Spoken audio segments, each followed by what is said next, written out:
Aytadi, ko'p holatlarda agar erkak kishi mas'uliyatni o'z bo'yniga ololmasdan ko'proq onamdan o'zing so'ra deb mas'uliyatni onasiga yoki otasiga yuklaydigan bo'lsa, bu nimani daragi? Bu aslida separatsiyani yo'qligini daragi.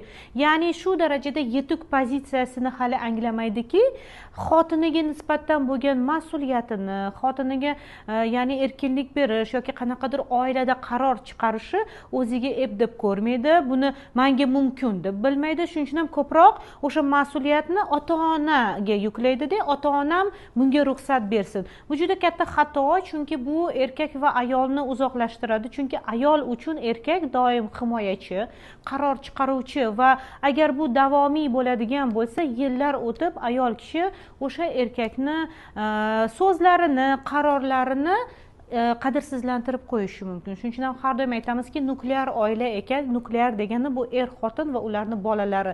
Ya'ni mana shu nuklear oila uchun erkak kishi mas'uliyatni olishi lozim. Chunki u o'zini xotini va xotiniga, bolalariga qaror chiqarishi va u faqat o'zini mas'uliyati.